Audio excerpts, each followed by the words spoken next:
Anyone who lives in the Poitou-Charentes will know that the region gets more sunshine than most other parts of France. But being March, the evenings are still quite chilly, so chopping up firewood is a must. And while it may not look like it, I've had some experience with this, and one top tip I've learned is that you must stand with your legs wide apart, because the axe can occasionally follow through and would otherwise do some serious damage to your shins. Ouch. I actually bought this house in 2002, so a good few years ago, but being in my early 30s, having paid for it, I couldn't really then afford to do anything with it. So I went off to work in the Middle East for 3 years, and then I came back and I went to work in London for 3 years, and I just grabbed little weekends here and there, and didn't really have the time to do anything major with it. And that's what this redundancy is giving me, the next 6 months to really try and do something to make this a little bit more like a home. And you know, over those sort of years where I've just been nipping over for tiny little grabs of the southwestern French life, I've been squirreling away little luxuries and comforts and objects and, you know, stuff that might be of use one day, and they're all stored in the back of the house in this study. So let me just show you my little Aladdin's cave. And here it all is, piled up, shut away, years of storing and hoarding.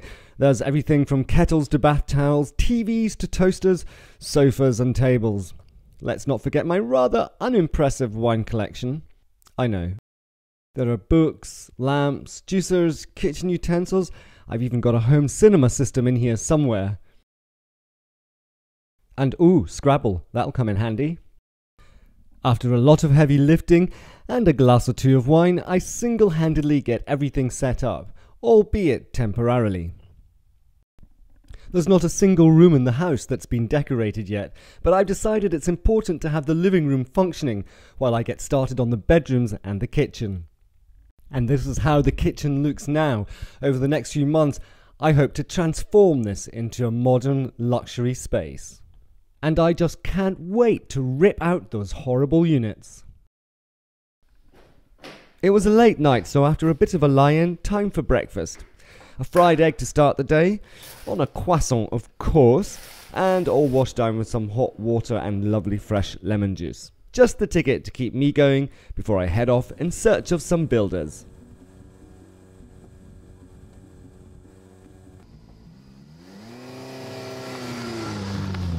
It's such a gorgeous day. I'm just on my way to see Mitch.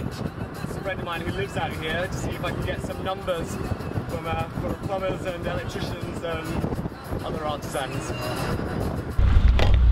And here we are.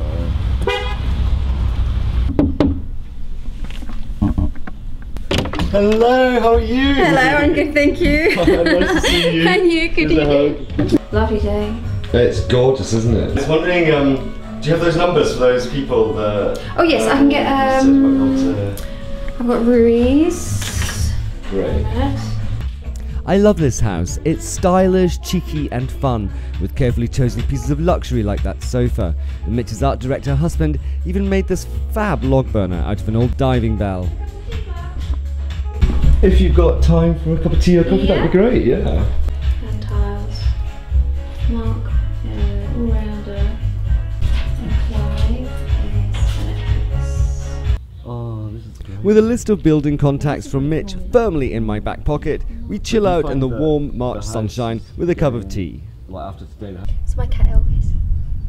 Oh. Hello. I have another one called Tabitha. Tabitha? Yeah.